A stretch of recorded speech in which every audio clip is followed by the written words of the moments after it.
Hello, my name is Susie de Jong, speaker, coach, and author of The Untangling. And this is the Untangling series podcast, where we untangle our own unseen and unspoken chains that bind us to open up the way for us to experience more joy and peace and healing than we ever thought possible. So come and join me. Put on your comfiest clothes, grab a cup of something hot, or maybe even a glass of something bubbly. Put your feet up and let the untangling begin.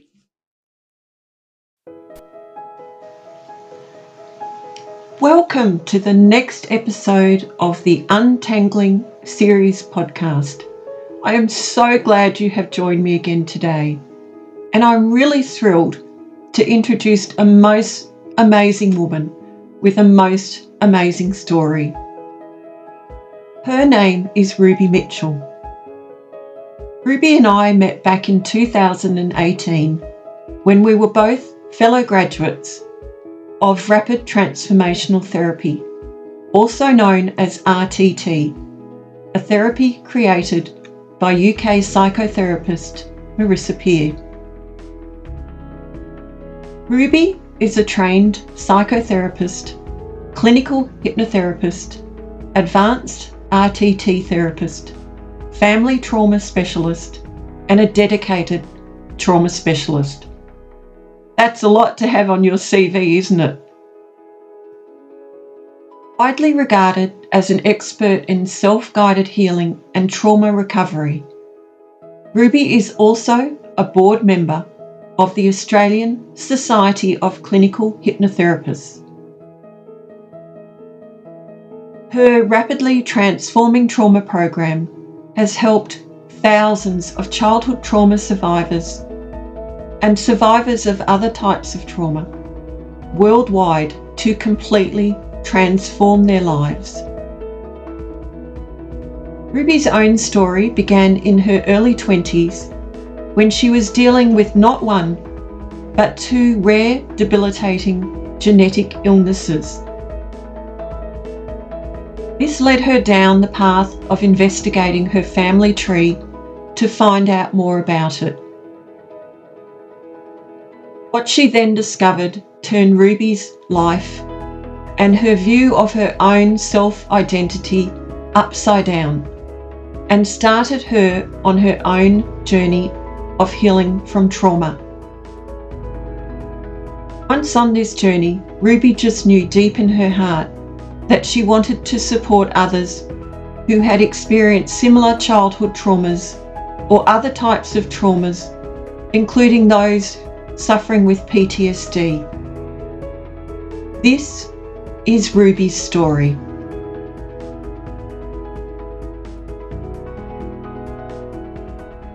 Okay, so I'm very, very excited to have as a special guest on the Untangling podcast an amazing lady who I am just so grateful that she accepted to come on the program today, because I know there are so many people out there that will resonate with Ruby. And I've done a little bit of introduction beforehand to fill you in on Ruby's background. And here we have the beautiful lady in person. Ruby's up in Toowoomba, or on the outskirts of Toowoomba, and I'm down here on the Gold Coast, so we're not too far away. But I just want to say, first of all, thank you so much, Ruby, for joining me today.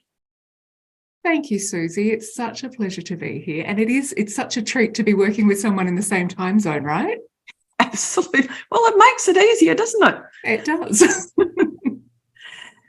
So I would love you to share a little bit about, I guess, how you got into working in the field of trauma. As much as you feel comfortable with sharing, I'll just leave that up to you. But if you could just explain a little bit about how that all began for you.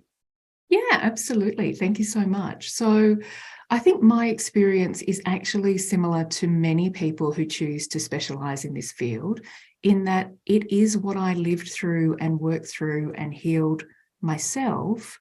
And when I got to that place where I actually felt there had been significant change and a level of freedom.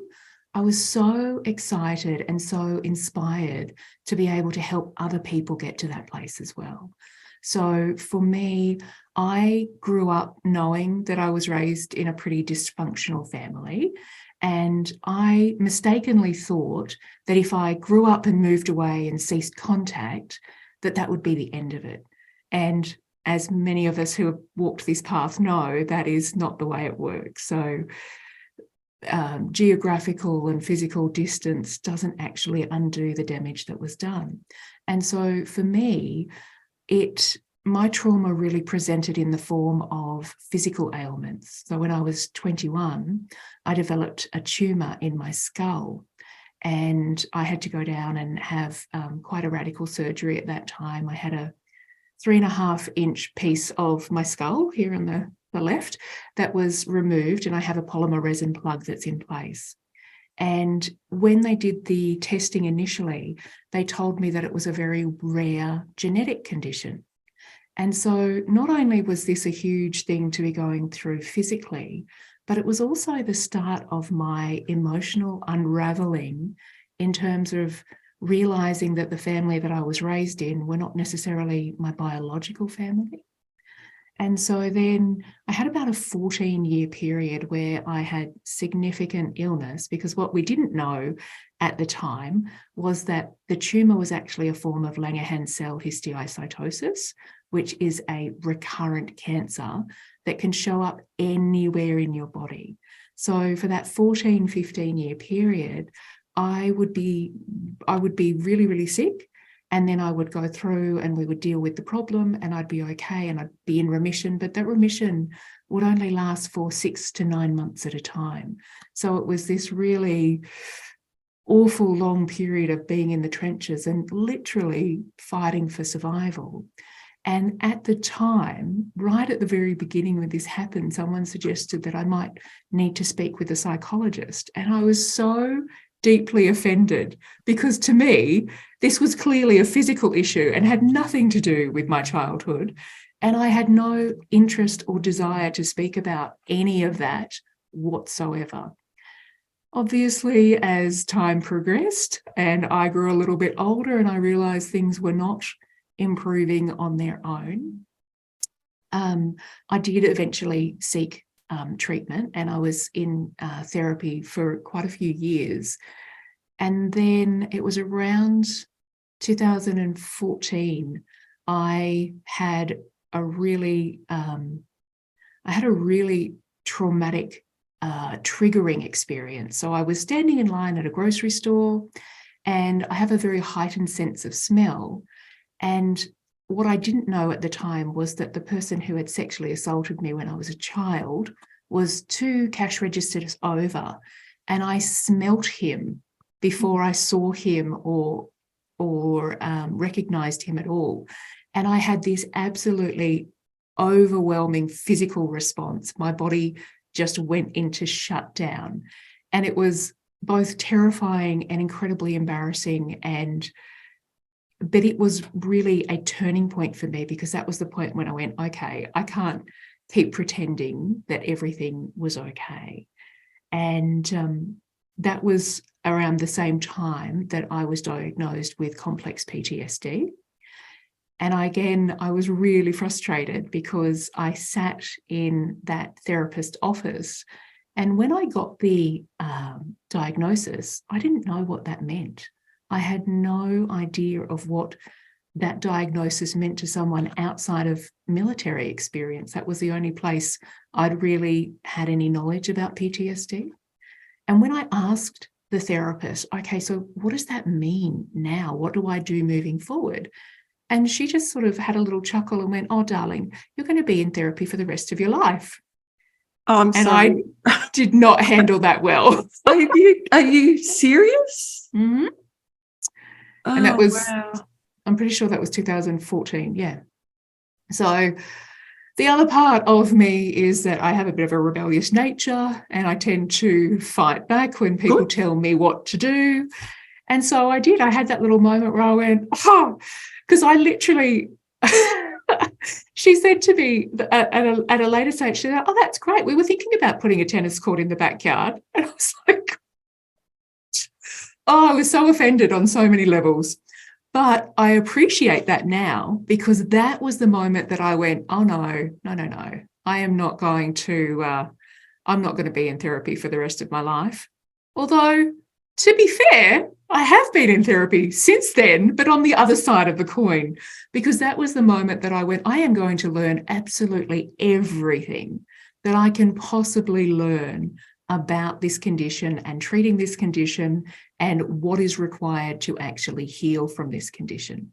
And it did take a few more years before I got to that place and I put all the missing puzzle pieces in, because I was then in this situation where I had all the knowledge and I had the understanding, and I didn't quite yet know how to put it into practice. And so for me, that piece really came when I went to London and trained with Marissa Peer, because that was the first time that I saw really significant improvements and changes, obviously within myself, but then to be able to bring that back and share that with clients and see those phenomenal changes in them, that was incredible as well. But for me, I really had to understand it theoretically and logically, but I also had to know what it was to heal from it as well. I find that so interesting, and I feel sorry for that psychologist that was her limited understanding, but, that's obviously what she was trained in. I had a similar comment made by a beautiful woman that I interviewed a few years back, who was a police officer, and also unknowingly, through all the experiences that she'd had, obviously very confrontational experiences, had unfortunately developed PTSD as well. And the comment that she said to me was the same as what you just said, Ruby. I thought that only happened to people in the military. And I also said to her, well, isn't that something that, that you're educated in the police force, so you know the signs to look for? And she said no. And there was a stigma attached to it. So even absolutely. now, and even more as a female, unfortunately. But it astounds me, the lack of understanding about PTSD. And, it's not, we don't always like putting labels on things, do we? I mean, you're feeling, you're going through what you're going through. But getting an explanation like that kind of is, I don't know, what would you say? It's a relief, because you feel like I'm not going mad. Is that how you felt? I think for a lot of people, it could be a relief. Yeah. It wasn't a relief for me. It did explain a lot of things. But for me, I just felt like, oh, now this is a challenge that I have to overcome, because that's my personality.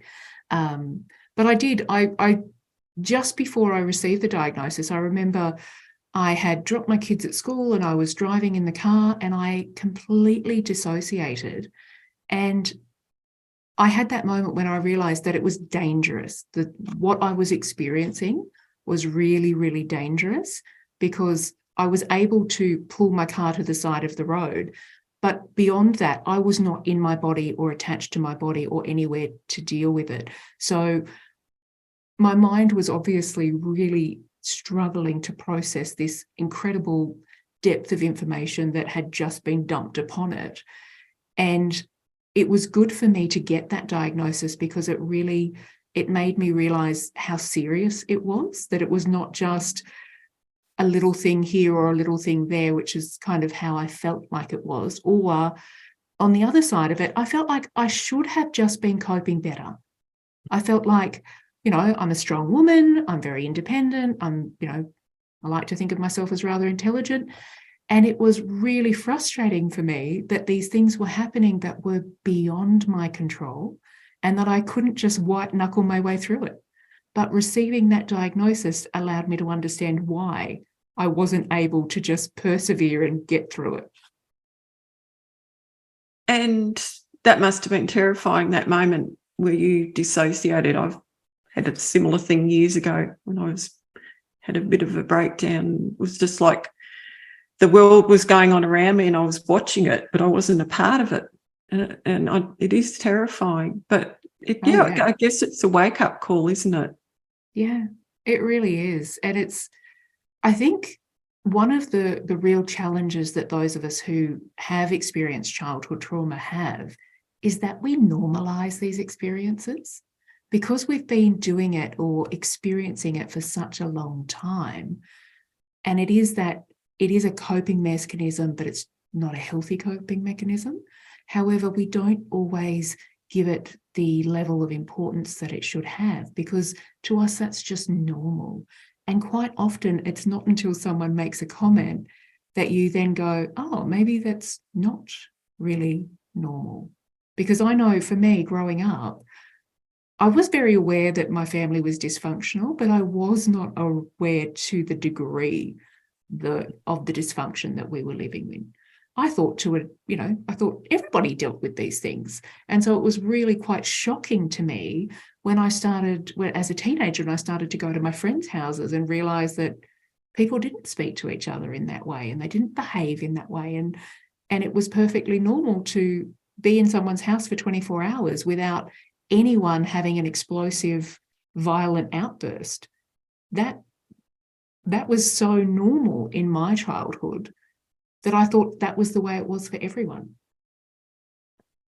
And you think too that children, it's a natural thing in children to feel somehow that they're responsible for things that are going on around them. What Absolutely. do you think that is?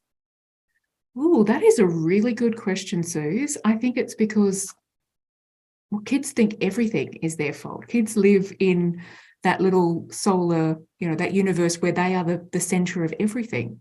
And if they are the center of everything, then they have to be impacting everything. And therefore, their behavior and their whatever they're doing has to be the reason that other things are happening outside of that. Does that make sense? Yes, absolutely. Yeah. And I think, it's tragic though, isn't it? Really, because wow. It is. It's really tragic. And I think it's such a shame because I think kids should be able to live in that world where they are the center of the universe, because they are. But life tends to teach us that that's not the way it is. So I think it's so heartbreaking when that shatters, that illusion is destroyed, and so much negativity and so much hurt comes from being essentially told that you're not important, that you're not the center of the universe, that your opinion doesn't matter. So much comes from that. And so many people lose their voice and they lose their confidence and they lose that sense of self that I think all children are entitled to have. That's the way we are structured. Yeah, it's really sad, isn't it? Yeah.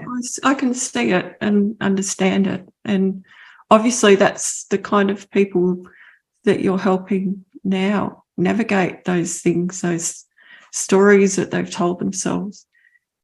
Tell me, how long do you feel that you got to a point through your self-work and working with other people supporting you that you really felt you got to a place that you had more freedom from your experiences as a child? Oh, look, it was night and day for me. I did so much work before going to London and I really hadn't had any resolution. So I would often go into therapy and I would come out and I would feel worse, and I would basically ride a roller coaster of emotion between that appointment and the next appointment. And there wasn't any real traction or positive movement. It was just rehashing things that I didn't want to talk about or didn't want to really think about, but without getting any improvement from that situation or distance from that situation. And that was where, when I went over to London and I did the RTT course and I got to work with Marissa Peer, it was a couple of things. It changed my life dramatically, and it changed my life. I was really fortunate in that I did get to work with Marissa and we did do a couple of different sessions, but also just in the back and forth with the sessions that I was doing with other students. So many incredible, life-changing discoveries came out of sessions as we were learning to do this modality. And that was incredible. So I remember, so that's how my name came to be. So Ruby is the name that my biological mother gave me. And obviously I was raised under another name. And I had known maybe for about 2 years before I went to London. Maybe a few more years. I'd known that that was not my real name. And I had this really burning urge to change my name, but I couldn't pick a name. You think it would be really easy, but when you're actually faced with this prospect, it's impossible. Well, for me, it was impossible to just choose something. And so it was always at the back of my mind that I wanted to change my name. And then during this session, which was with another student, we went back and we actually reviewed just after I was born. So it was because my mother died, a few hours after I was born. And it was that scene of seeing her and the woman that was with her, and they were talking about me as a little newborn baby, and they were arguing about what to call me. And the one thing that they could both agree on was the Ruby, but they wanted different second names. So from that next day, so we had this session in class and it was amazing. Then we all went out for drinks afterwards that night and we were talking about it. So I was talking about it because it was beautiful and lovely to have that knowledge. And obviously the woman who had done the session was like, oh my God, this is amazing. And we were all talking about it. And then we came into class the next day and one of the women came up and scrubbed out my name on my name tag and wrote Ruby. And from that very first day, the people who knew me and loved me started referring to me as Ruby. And I was calling in and talking to my family every day while I was away. And had told this story to my husband, and he changed my name in his phone. So then when I rang in and I was talking to my kids and they were in the car, they said, oh, I love your new name, Mummy. And I went, oh, how do you know about that? And they said, oh, no, we can see it on the phone. I was like, oh, that's so gorgeous. But it was, so that was, all of these massive changes happened in a really short period of time. And it was taking that new information and really embracing it and living it fully. So it was about 6 months later that I legally changed my name. But it was really beautiful. And that was such a profound moment for me to be able to reclaim my true name and also to have this deep connection to my biological mother, who I didn't have the chance to have a relationship with her in this, in the physical sense in this life. But through lots of these sessions, lots of different sessions that have been done, I have been able to not just piece together the parts that make sense and allow me to understand the story, but I've been able to review scenes and to access knowledge that has given me a really strong emotional connection to my story, to my experience, to my origin, where previously all I had were question marks and the unknown. And that was really difficult to live through. That period where when I discovered that they weren't my biological family, and then it was just this massive unknown, all of this information that I didn't have and I didn't understand, and I couldn't put the pieces together. And yet at the same time to know that all of that information was actually stored in my brain, and I simply needed to find a way to gain access to that. Yeah. That was amazing. So yes, my trip to London was the transformative moment in my life. Oh, totally understand. It was a catalyst. Yeah. And it was almost like a cascade of information, because I went there knowing such a tiny fraction of my story, and I came back knowing more than I ever imagined I could possibly uncover. So it was beautiful. Oh, I'm just so glad that it just fills my heart up that you had that experience. It's just so amazing. And you Yeah. deserved it. You really deserved it. Thank you. And so, as you can imagine, when I got back from London, I was like, this stuff is amazing. Yes, well, that's the same reason I did it too. And it's so interesting, and I'm sure that we're not alone, is that a lot of people that train in, psychology or therapy or counselling or whatever it is because they want to heal themselves first. That's what they go looking for. So Absolutely. where did you, after going through that experience and learning RTT, which is rapid transformational therapy, I haven't said that out loud for people that don't know, when was the moment that you thought, I need to help others, I need for others to experience what I've gone through? Well, strangely enough, it was before I even left. So when I did my course with Marissa, RTT wasn't really a thing. It was just a little add-on. So I came and did my course, and we were learning rapid transformational hypnotherapy. And from the very first moment that I started investigating this, I absolutely knew that this was going to be the right choice. I remember we were living in a house down on the South Coast, and I had cancer again at that stage, and it was really overwhelming. And I'd just been for a PET scan. And back then, PET scans were pretty heavy duty. So that's a scan that they do to detect any cancer that's in your body. And it was, even the experience of having the scan back then was quite traumatic, because it was very isolating, and even the technicians were all pretty much done up in nuclear hazard gear. They were on the other side. They would feed the tube in through the wall, and it was all very clinical and cold. You weren't allowed to watch a TV or look at a book or do anything. You just had to be in the room and let this infusion go in. And you also had to sign a risk of death, because the procedure was so hardcore. And the day that I had my PET scan, so LCH, Langerhans cell histiocytosis, is very, very rare. And so there's a very small community of people in the world who are now gratefully connected. And at the same day that I was having my scan, a little girl over in the United States was having her scan. And so I came back, and obviously I had my scan and I came out of it, and I was exhausted, but I was fine. But I came home to the news that she didn't survive. And it absolutely, yeah, that's exactly right. It just tore my heart apart.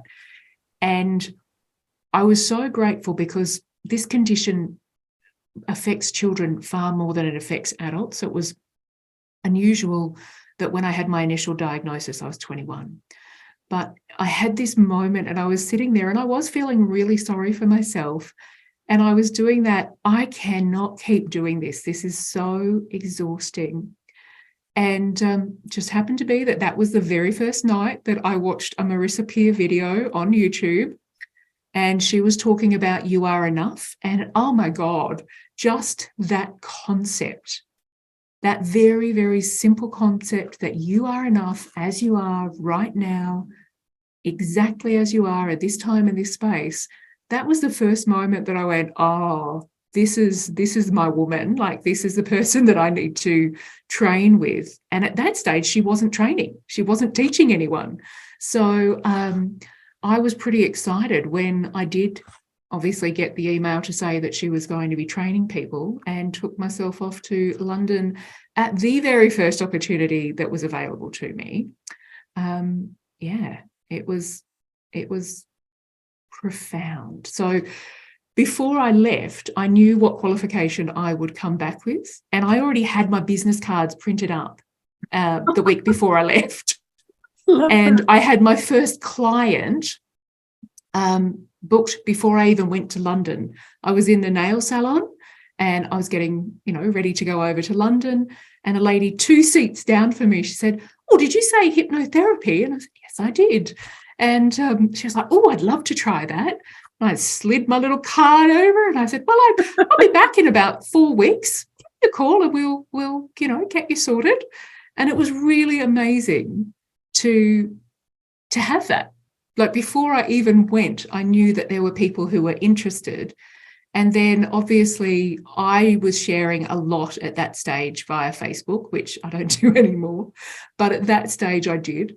And I was kind of sharing this whole experience and the journey, and it was beautiful and it was exciting and it was inspiring for a lot of people. So when I got back, I was busy. I was busy quite early. And then it was sort of, it was a journey where I decided that I wanted to specialize more in childhood trauma, because that was really my experience, was that trauma that existed from my childhood, as opposed to things that had happened and caused that trauma as adults. So yeah, that was a bit of that.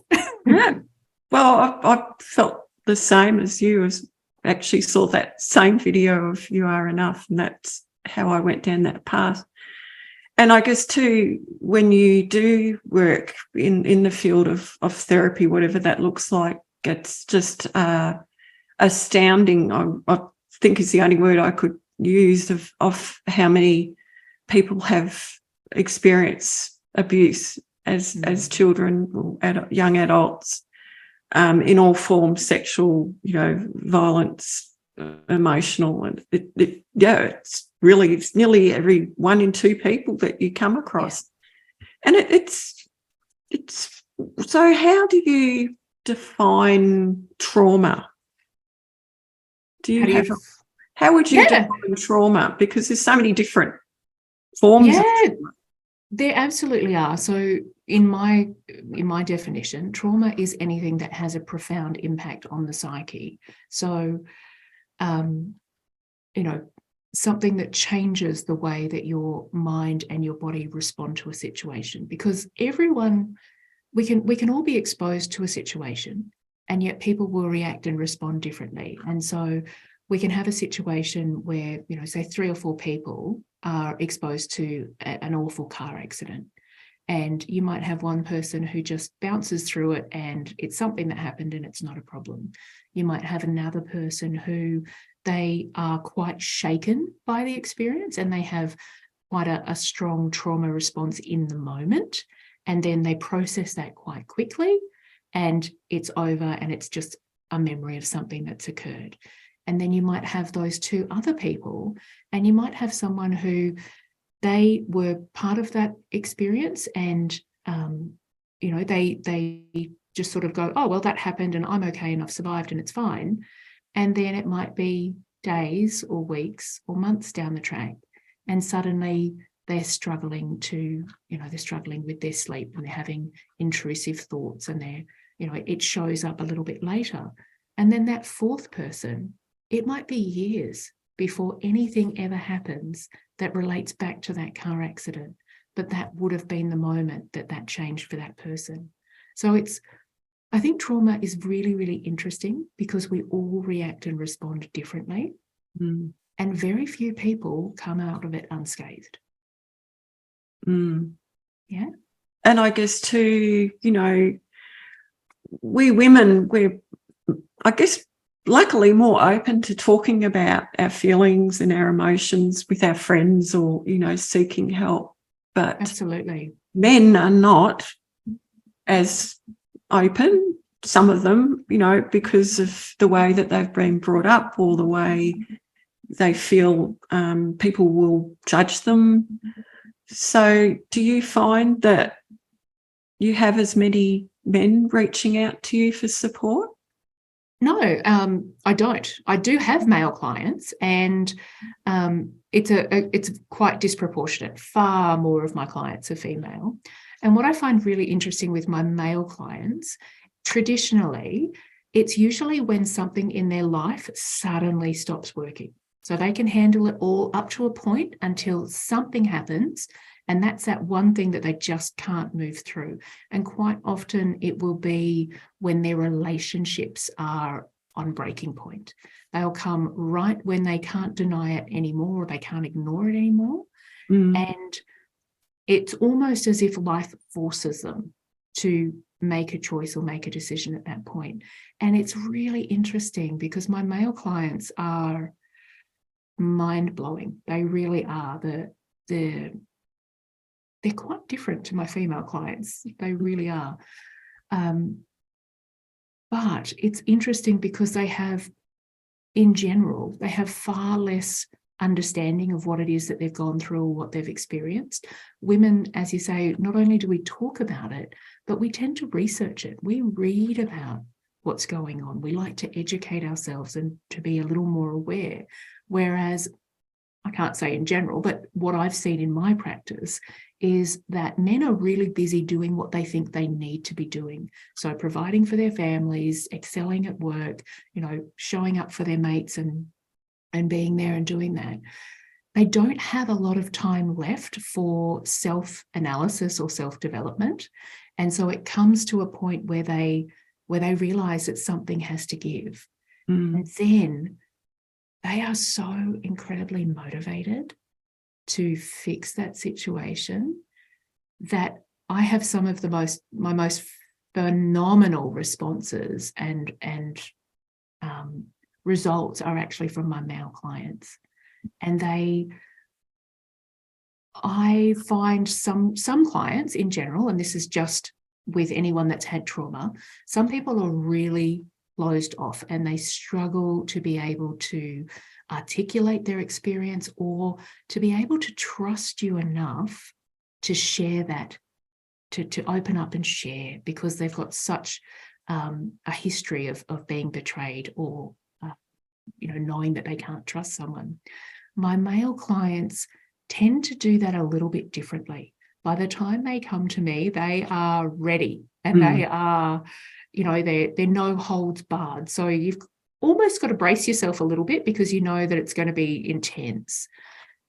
But there is a real beauty in that as well, because it's almost like starting with a fresh blank page. These guys are so open and so willing and so ready to look at what they need to do and what has to change. And it's absolutely beautiful when you go back and you're doing that inner child work, because these guys have never considered their inner children. They've never considered that the way that they are reacting and responding now was programmed into them during those formative years, and that to a degree, they're not just being awful men, they're not just being inconsiderate or doing something that their partner doesn't appreciate. It's not necessarily a conscious choice. So for them, when they can look at this and go, oh my God, that's what this is about. And then they're so willing to actually get in there and do that work. And it is, I don't know, there's something incredibly humbling and beautiful when you see a man who is so willing to break it all down and start again, to totally rebuild or relay that foundation so that they can then create that life that they're really wanting. Because, and again, this is a gross generalization and I don't really want to say it, but the men that I've worked with tend to be guys who, on the outside, they look either very gruff or very incredibly successful. So they're either, absolute giants in their fields, or they are, incredibly successful and they're really quite built and, they look very manly. And yet when you get underneath it, they are such broken little boys, and that need to be loved is so profound in the boys or the men that I've worked with. But it's also incredibly beautiful to see those changes, for them to get into that space where they recognize that they actually have a right to put themselves first and that they should be considering what they want in a situation. Because quite often, and it's not the case for everybody, but quite often men are working so hard to do what they think they should be doing and to be who they are supposed to be, that they've never really questioned what they want in that equation and what's important for them. So it's just spectacular to watch these men who are already amazing, but then to watch them blossom into the fullest and most incredible versions of themselves, those truly healed versions, oh, it's spectacular. Wow. And there is such a need. Completely. Such a need. I mean, you just have to look in the media and see the sad stories of, so much male suicide and, and not even just that, it's just what you said about relationships. So, if they're not able to understand why their relationships are dysfunctional or, then we have children from broken marriages or broken relationships, and it just keeps cascading and going down generations. Yeah. So what an important area for our guys. And totally, there's still, after all these years, this stigma of guys have to be tough, guys can't cry, they're not allowed to show, they've got to have their mask on, that, they can cope. But then there's that one straw that breaks the camel's back. Yeah. And how wonderful would it be if it didn't have to get to that? I mean, I don't know, I'm sure you would agree, this is the stuff that we need in school. Yeah. I think this great divide between the masculine male and the weak feminine female. We're all the same under the wrappings, aren't we? Yeah, and I think one of the greatest travesties is that men are disconnected from their emotions. They're not. It's not acceptable for them to be seen to be feeling, for them to be moved by something, or to have a tear when there's something really, really quite tragic. They're supposed to be stoic and shut that down. And I don't think people realise the damage that creates, because, again, it's probably not entirely the case, but I see so often that the men are actually far more sensitive to situations than we women are. And yet there's that whole sense that that's not acceptable and that's not okay and that's not allowed. So they just shut that down. And I think what an incredible world we would live in if men could truly be who they are in its entirety. And the ripple effect it will have on their children and their sons. Absolutely. That's where we need to go. I'm a real get on my soapbox about this a bit, but to me, I just see such a hole in this area. But moving on, I wanted to ask you, when you have a client reach out to you, and I'm sure you've heard some, heartbreaking situations and stories, what is the first thing that you do? How do you gain their trust? Well, when someone reaches out to me, we do a discovery call. So basically, I give them anywhere between half an hour and an hour of my time just to work out if I am the right person to work with them. And really, that's just about establishing that connection and really seeing if I am the right person. The vast majority of times I am, but there are some issues that I choose not to work with because of my own personal experience and the boundaries that I have for myself. But it's really important. And one of the reasons that I do that and I structure that into my package is because it's so important for people to feel heard. And if we are rushing through and just trying to do a sales pitch or to analyze, is this going to work? We do that in the background, but we don't need to do that in the foreground. It's really important that people feel that they have, access to you in terms of you are able to actually listen to them. And I think that's really important for people to feel acknowledged, to feel that their story has value. And it's quite often, so it's such a broad spectrum. There will be some people who will jump on a call and they want to tell you all the details of their life as quickly as they can. And those calls can be a little challenging because we do have to sort of step back and go, okay, what are we hoping to achieve from this call? And that's really what we do in the first session when I work with someone. We do a full 1 hour intake and we look at their history and we look at their experiences and we look at that in terms of what could potentially come up and what What suspicions do they have? Because quite often my clients have these suspicions which they've been told all their lives are ridiculous, but they just are persistent. So I go, okay, well, if that's there, let's just be aware that that might come up.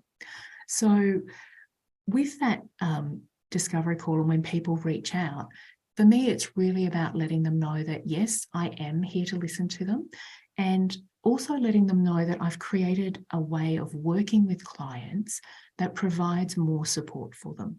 So I don't just do one session and then, a phone call and a follow-up a few weeks later.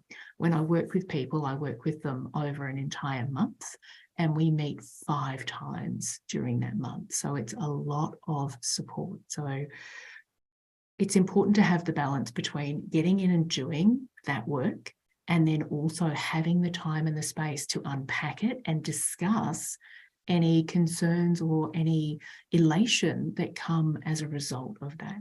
And just knowing that they have that time and they have that space. And it's really, in many ways, a soft landing space, because sometimes clients will go through and they'll do their sessions, their regressive hypnotherapy, and nothing that comes out of that session is a surprise to them. Other times, every single scene that they go to is a fully repressed memory that they have no conscious memory of.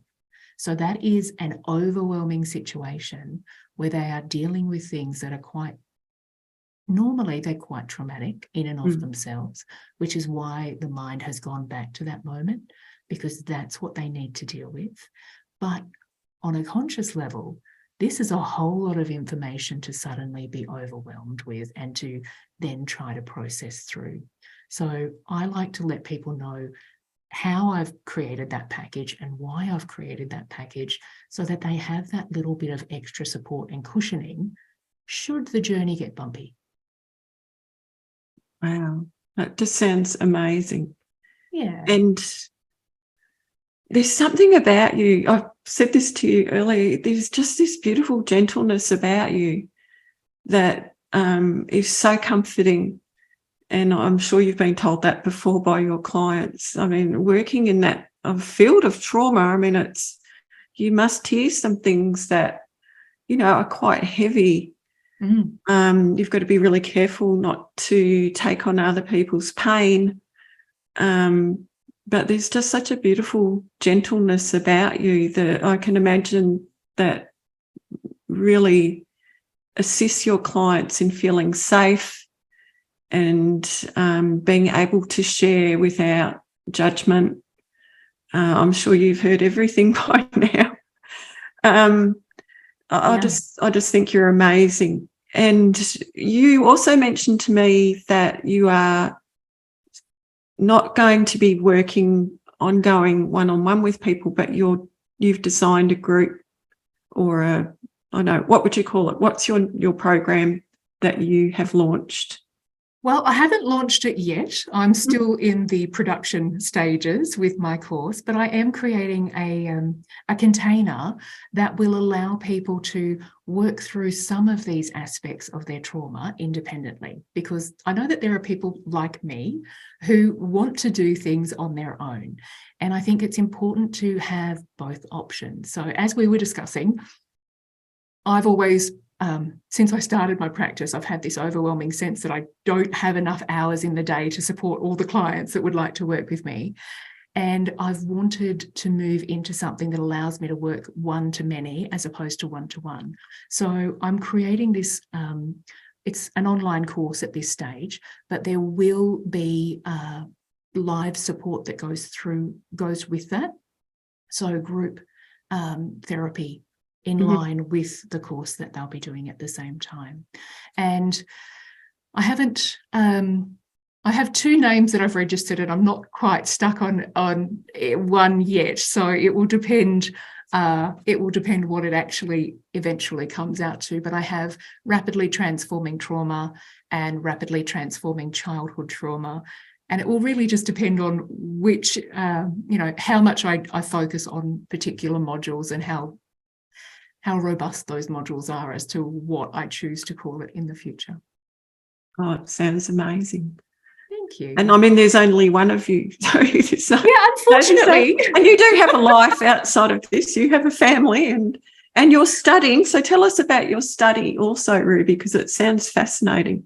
Oh, thank you. So, yeah, I'm currently pursuing a triple degree. So it's a bachelor's, master's and PhD in natural medicine. And I'm doing that because I think it's so important to be able to combine not just the mental and emotional healing, but also the physical components that are required as well. So I'm really down the track when I eventually graduate in a couple of years. My goal is to then be creating something that is even more holistic than what I'm creating now, because we know that trauma is trapped in the body. And there are things that we need to do to actually be able to release it kinetically. And there are so many different modalities, in addition to hypnotherapy and RTT, which work phenomenally for survivors of childhood trauma. And my goal in the future is to be putting something together that is far more, as I said, more holistic and more complete in terms of looking at all those different aspects and different ways that we can support our mind, body and soul. Beautiful. Oh, I can see like an academy. Oh, look. I don't know about that, but I do have the desire, and I would like to be creating live events so that people can come and experience it for themselves, and then be able to choose what they take from that and what they implement. Yeah. So maybe retreats or speaking events or, please share that with me, because I would love to promote anything that you do. I think it's just so important. I think you are amazing. I am just really grateful that you took the time to talk to me today, because I mean, I know just from my work when I was doing RTT and especially a lot with women around me in my age group, there's so much stuff that we stuff down, there's so much stuff that needs to come up. And from that, I mean, the great thing from it is that we're freeing the generations after us. We're handing, we're giving that gift to our children and our grandchildren and so on and so on. And it needs to happen. It really does. So I will be sharing all your details. I think the online course just sounds amazing. I wish you all the best with your studies. Thank you. And hope that you keep us posted. And now we're going to have fun. Okay. Because this is me. I like to have fun.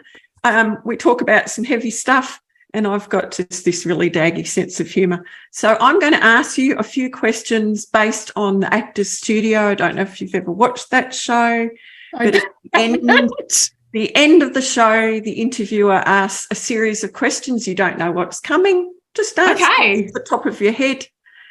So, number one, Ruby, who is your celebrity crush? I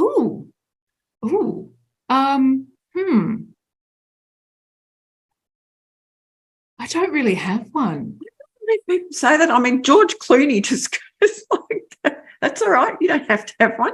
I don't really have one. I have like my celebrity dream dinner party list, like the people who I would love to be there. So I would include Reese Witherspoon, and of course it's got to be Opie, so Oprah's got to be there. And then a couple of people who are less celebrities and more sort of industry focused. So I'm really quite keen on Jenna Kutcher and Amy Porterfield. They're two that I think I would enjoy their company, and I think we would have a great time. That's probably the list of people that I would love to, sit down and have a meal with and a glass of wine. Beautiful. What's your secret guilty pleasure? Ooh, hot chips. Hot chips. I'm a good little Aussie. Hot chips, yes. Mine's watching reality television. Oh, my second. Sorry, I have a second. I do. I love watching those pimple popper videos. They are like amazing. Favorite food? Oh, what were you? Hot chips? No, hot chips are not a favourite. They're just an occasional, occasional enjoy that. But favourite food, I'd have to say a pork roast. Favourite all-time movie? Dirty Dancing. It's classic. Favourite quote? Do you have a favourite quote? I'm easily satisfied with the very best by Winston Churchill. Ooh. I think I might write that one out. I like that one. We have the most fabulous, I'm a book collector, so we have a series of 12 books that Winston Churchill wrote, and they are fabulous. Oh, I'll have to check that out. What are you most proud of that you've achieved in your life, Ruby? My children. With my experience, I didn't want to be a mother. I had no interest, and I'd already had cervical cancer and endometriosis before I was married. So I never imagined that I would be a mother. And yet the absolute pride and just the best thing in my world is my two little humans, who are just incredible people. And I'm so grateful to them for so many things, but for giving me that experience of being a mother, proving to me that I was capable of more than I ever imagined. I bet you're a wonderful mother. Oh, thank you. And finally, if your life was made into a movie, who would you like to play you? Oh, I don't know her name, but I have a photo of her because she's a fabulous redhead. And Ruby's the perfect name for you. I can't think. She was in the first Twilight movie. She played Victoria, and then they recast someone else. That's okay. That's fine. Oh, I feel terrible because I can't recall her name. But she is the most... So a beautiful, stunning redhead. She is a beautiful, stunning redhead. She's a woman, and the characters that she plays tend to be really powerful and strong and independent. And I just think she would be amazing. Well, we'll have to find it out before the movie comes out, won't we? Yes, we'll have to do some hard negotiations there, I think. But yeah, it's such an interesting thing, because someone asked me the same question, but in terms of if a book that I was writing was ever turned into a movie, who would I want to play the main character? And she was top and front of my mind. Right, well, you have to do some Googling. I will. I feel terrible, isn't it? But that's me. I'm very visual. I see things before I process it any other way. Perfect. I wouldn't want you any other way. I've just enjoyed talking to you so much. I feel like, we didn't really know each other, but now I feel like I know you a lot more, and it's just been absolutely delightful. And the most important thing is, Ruby, that I know, even if it's just one person that watches this or listens to it, that someone is going to go, wow, that is the person I need to speak to. She is the one that can help me, because I know there's a lot of people out there who have gone through a lot of trauma, and I just applaud you for what you're doing. I think you're amazing, and I'd love to say thank you again, and maybe I'll get you to come back on again one day and have another chat with me. Lovely. Well, thank you so much, Susie. It has been a pleasure, and I hope that I hope that there's something that's been brought up in this conversation that is helpful for someone out there, because I think everyone deserves to be free. Absolutely, they do. Thank you, Ruby. Bye for now, everyone. Thank you so much for joining me today on the Untangling series podcast. I feel absolutely blessed to be on this journey with you. If you would like more details on where to purchase my book, The Untangling, I've popped the link in the notes below. Perhaps you may feel called to work with me one-on-one to support you in your own untangling. I would love that. I offer my services as a coach to walk you through this process in a unique, bespoke program created solely for you, because you are unique. Another one of my passions is offering my services as a keynote speaker. I do like engaging with others, as you can probably tell. If any of that is of interest to you, You can contact me directly by the links below or head on over to my website at susiedejeong.com.au and I will get straight back to you, I promise. I love what I do and I know what my purpose is: to pay it forward and help others untangle and find their own freedom and joy. So bye for now, and I look forward to seeing you next time.